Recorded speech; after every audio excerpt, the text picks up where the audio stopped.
Hello, this is Martha Hines with Living the One Light.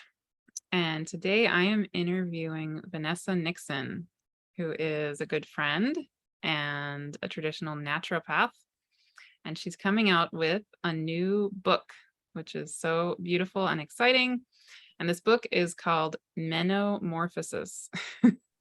And it is, I'll let you sum up what it is about, but in my reading of it, it is essentially a compilation of your own personal journey through the menopausal part of life, and then a compilation of your wisdom, your incredibly deep, rich, multifaceted wisdom around navigating the menopausal years in a healthy, empowered way. Is that how you would describe the purpose of the book?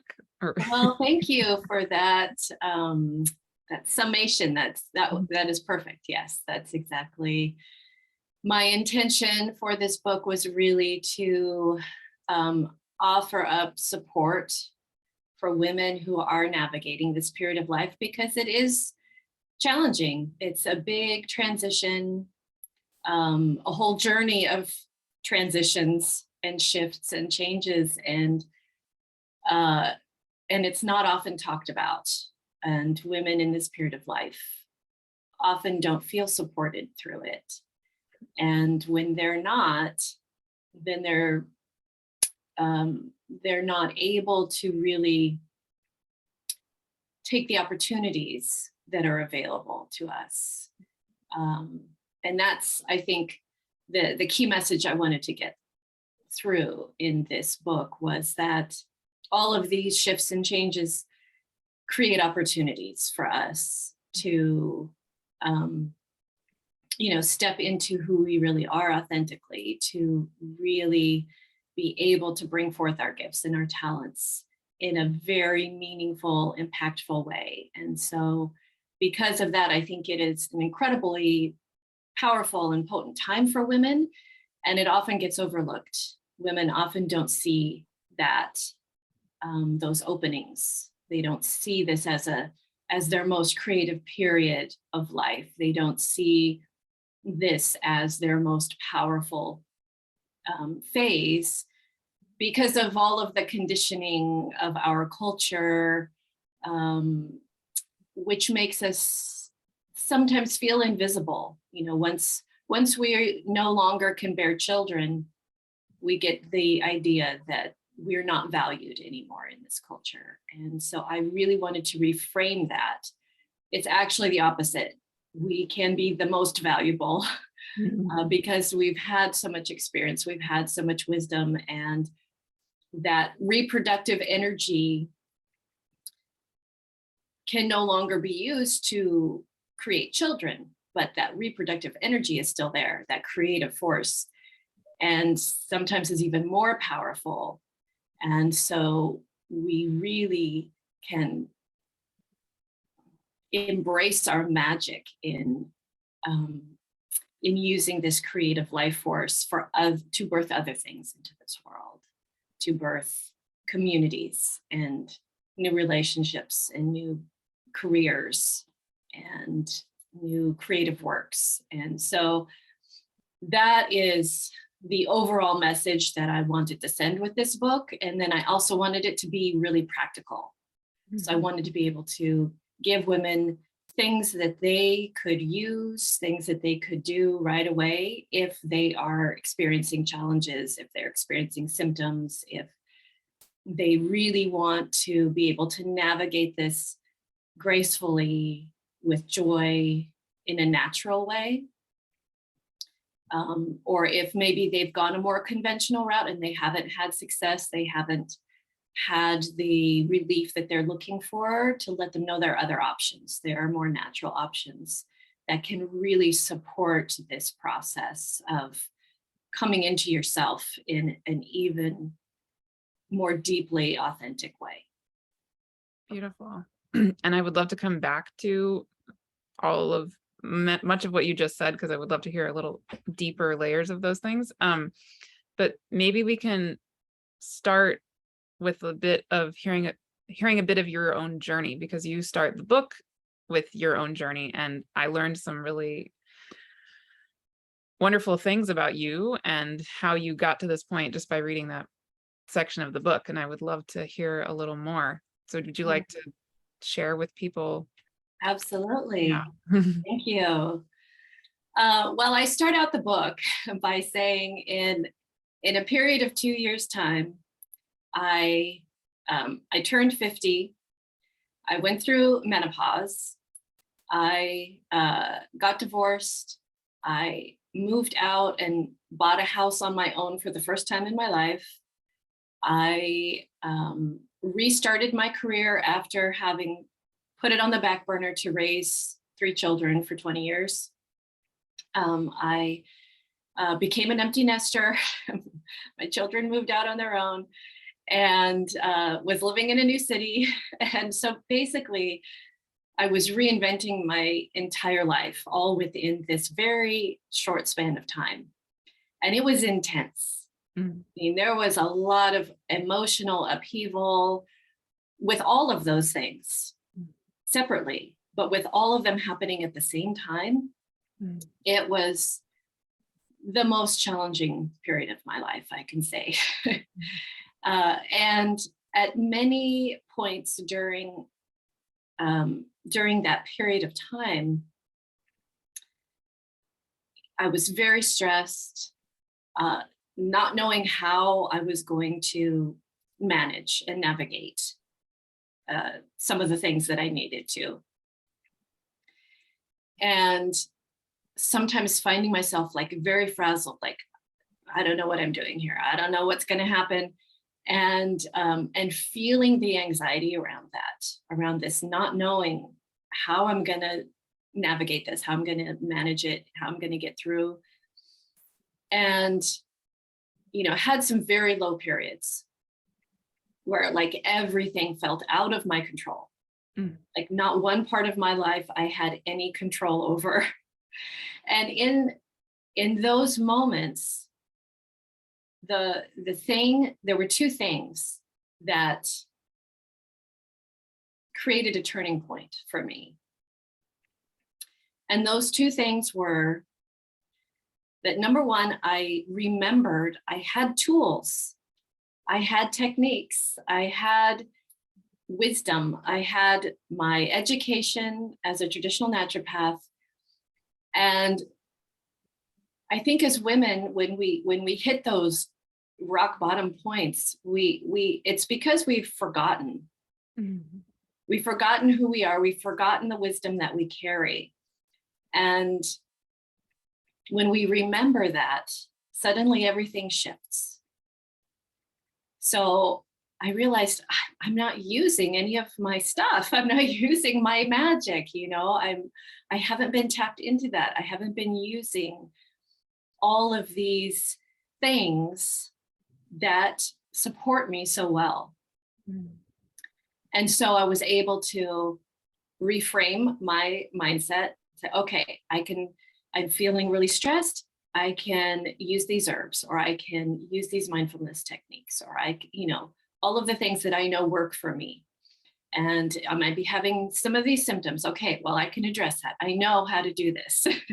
And so just remembering who I was, remembering all the skills I have, and all of the knowledge that I've gained, started that turning point. The other thing that really helped me to climb back up the other side was that I had a very strong community of women friends who were there for me, who I knew I could turn to no matter what was going on, and that they were there to support me emotionally, physically, spiritually, mentally. They were my support system. And once I remembered that piece of it, that I wasn't alone, that they have gone through similar situations, if not the same, in their lifetimes. They have knowledge and they love me, and they're here to, hold space for me and assist me in whatever way I can. And that was really pivotal. Once I remembered I had those two things, everything started shifting, everything started changing. And this, period of like hitting rock bottom, it just swiftly went back up, and I was able to, not easily, but gracefully deal with, embrace all of the things that were changing and shifting, and all of the new things that I was required to learn for this new phase of my life. They just came a little bit more easily. I mean, it's not easy. It's when you have major changes, it's not easy. But when you take it one step at a time, it can be simple, and you can journey through that in a more graceful, centered way. Once you step into that power, once you remember yourself, you embrace your own magic, your own wisdom, and even if you don't have a community that you feel is supportive, reaching out and starting to create one is a really powerful way to navigate this time.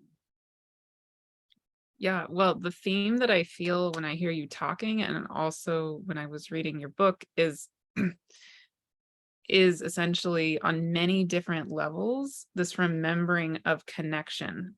And specifically, as I was reading your book, you address kind of, I think, sort of three different categories. One is your own journey. One is the myths around menopause.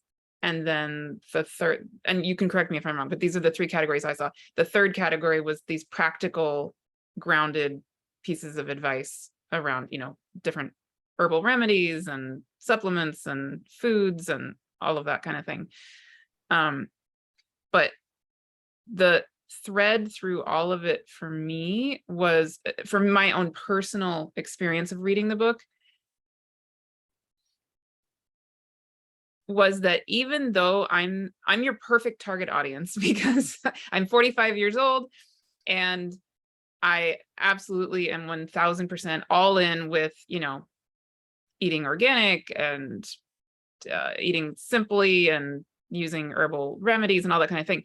But even though I'm that kind of a person, there were so many moments in reading the book where I realized I had forgotten X, Y, or Z potential sense of connection to the natural world and these natural remedies that are right here and that have been, through time.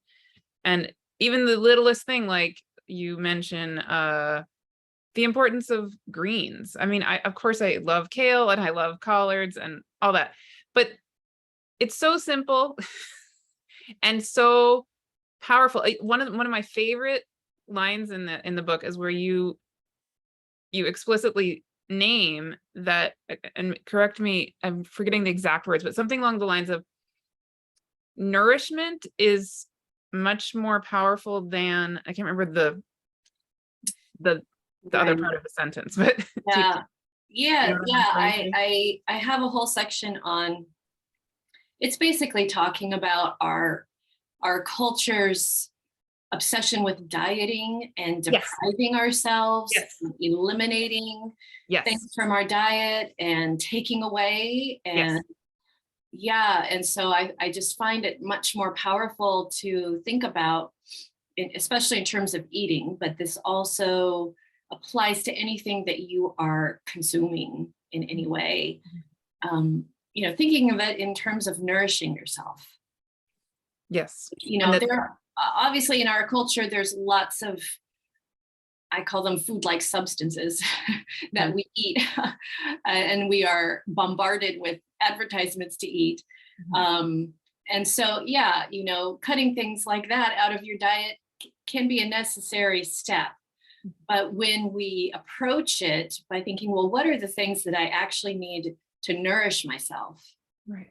Once your body feels nourished with these really incredibly nutrient dense foods, then those other, junk foods and processed foods, they just kind of fall away, because there's not room in your life for those things once you start feeling truly nourished. Right. And I feel like it's actually, that's a literal truth. And I feel like it's a metaphorical truth that is relevant to your entire point in your book and in your work and it's, how do I put this into human words? Again, the key for me in reading the book, my main takeaway was the sense of remembering our full connection to the earth, to our own bodies, to this potential of this menopausal moment in life, and how, you talking about in the book, and also I've heard you talk many other times about menopause as a spiritual initiation. So when you name the myths around menopause, which I would love to hear you say a little more about in a second, even when you're talking in about these myths, what I feel in my body when you reframe the myths is, again, this sense of remembering, oh, right, there is connection and continuity and wholeness in this process, as opposed to that sense of something being broken, separate. Again, even in the whole culture around dieting, it's like it's a separating kind of a feeling, as opposed to when you talk about nourishment, it's a connecting feeling. You see what I'm saying? Yeah, absolutely. And yeah. I agree. Connection is so important, just for women, particularly in general. No matter what phase of life they're in, we just are wired for connection, and our culture is not. Mm-hmm. And so remembering that can often be the first step. Mm-hmm. And it's not just connection with other people, with other women, but as you said, it's connection with ourselves, with our inner wisdom, with our body, and with nature, with the natural world around us and all of its components. And remembering that connection, remembering that we all are part of each other. We're part of nature. We're not separate. We are conditioned to believe we are. But remembering that connection is a really central piece. And I love that you brought up the myths, because that ties back into this cultural conditioning that we have. Mm-hmm. And there are many, many myths around menopause because we don't talk about it, because it's still very taboo. And so there's all of these misconceptions that we are conditioned to believe from this culture. And so I really like to just speak to those, to name, here are a few of the big ones that I believe are really keeping us disconnected, keeping us from embracing our wholeness. And the first one is, it always kind of catches people by surprise because it seems so intense. But the first myth that I see is that menopause equals death. Mm-hmm. Mm-hmm. Yeah. And a lot of times when women hear that, they're like, what?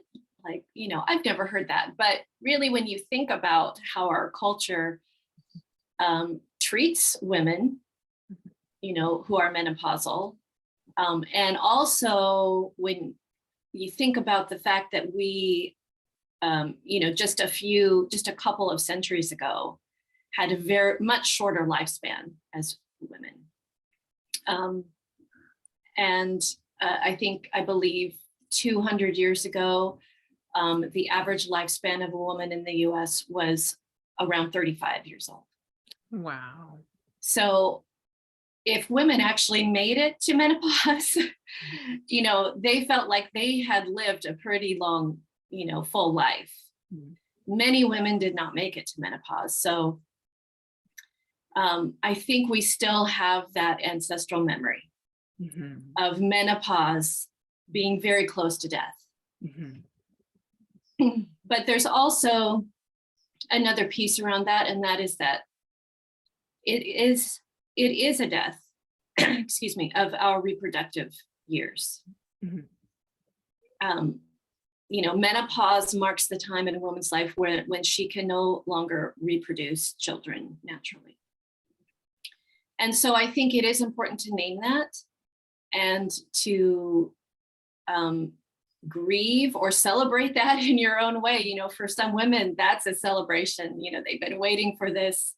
They love the fact that they no longer have a menstrual period. They love the fact that they no longer have to worry about becoming pregnant. And so there's that piece of it, but there's also a loss. This is the loss of that phase of your life. And as women, we go through many phases of our lives, and our culture doesn't encourage us to mark those with initiations or celebrations like other more traditional cultures do.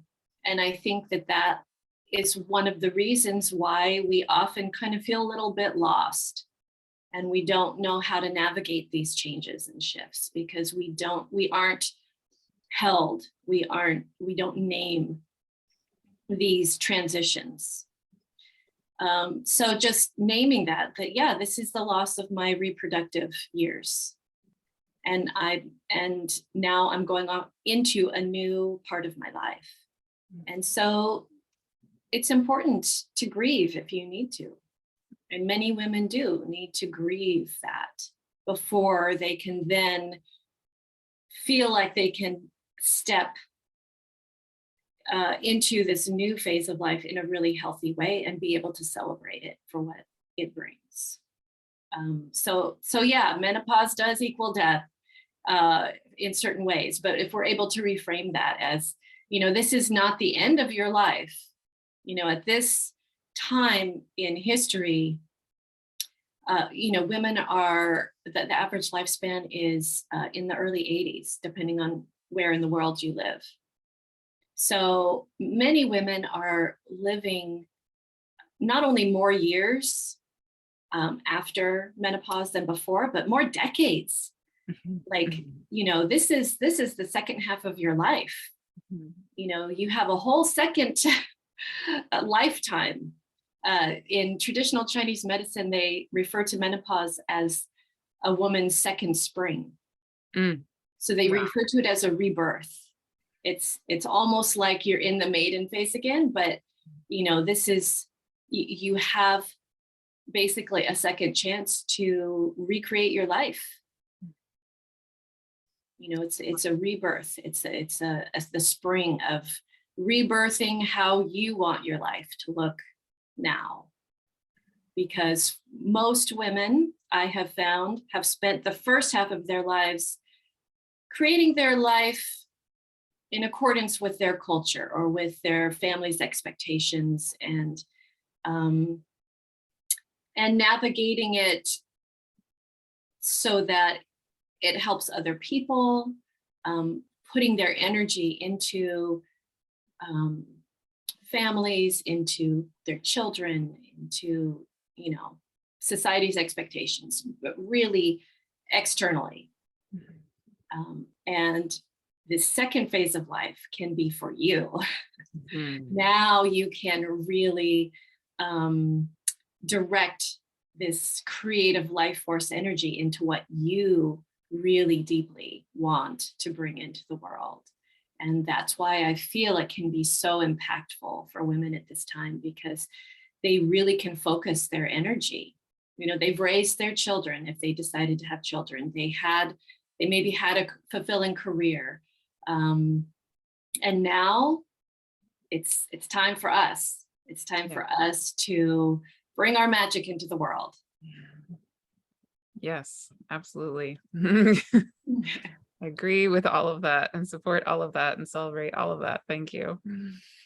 Um, so in terms of birthing this book into the world, what is your number one hope with it? If it has a life of its own, which I'm sure it does, because most of these kinds of books do, as you're getting ready to birth it out into the everything, what, if you were going to send it with a prayer or a hope, what would that be? What would that look like? Well, thank you for framing it that way. That's really lovely. And my intention for this book is that it helps other women to navigate this period, that it inspires other women to take this time in their lives to really look deeply into who they really are and who they want to be in this second half of their lives, and be able to bring their wisdom and their talents and their gifts to the world, because we need them. We need women. We need mature, menopausal women to step into their power and make change in the world. We really need that. We need women in this phase of life to feel supported, to feel visible, to feel seen, to feel their own power, so that they can make change in the world, because we need that. And so my intention is for this to support that process, to be, a handbook, to be, I just, in my mind, I envision holding a woman's hand as she journeys through this period of life. So that's my hope for this book. That's so beautiful. Well, I've read the manuscript, but I absolutely, definitely will be buying the actual physical copy of a book when it's ready, and I can't wait. And I have a list in my head of all my friends Oh, need to buy it. thank you.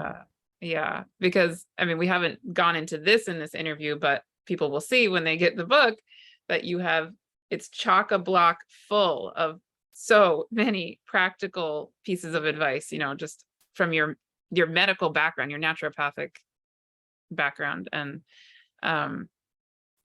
yeah, I absolutely, like I said, I'm 45. So in the next 5 to 10 years, this will be a huge part of my life, and yay.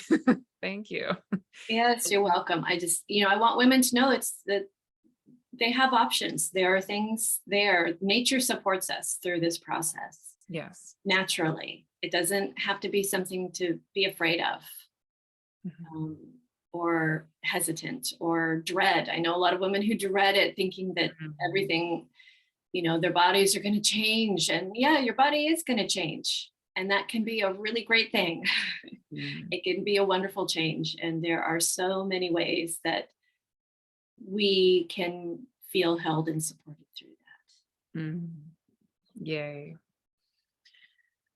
Okay, so anything else you feel called to say before we close? I just want to thank you for supporting me and for supporting this work. I am really excited that the book is being published on my birthday, on my 52nd birthday this year. Yes. And that feels like a really wonderful way for me to celebrate my post-menopausal journey. So yeah, I'm just really excited to celebrate that with the world, with anybody who wants to celebrate it with me. Yes, and you're publishing it on your birthday, just a few days after a very powerful total lunar eclipse too. So just from an astrological point of view, that is an amazing cosmic send-off. And yeah, I think Yeah, this, I love how that all aligned without me really knowing it, but like just yeah, having the intuitive sense that, oh, this would be a really, really, wonderful way to birth this book into the world. And then finding out from you all of the astrological implications of that was just like icing on the cake. yeah. Well, I think the stars and you are aligned. So amazing. Awesome. What else could I ask for? Yeah. Yeah. So good. Wonderful. Thank you. Thank you, Martha.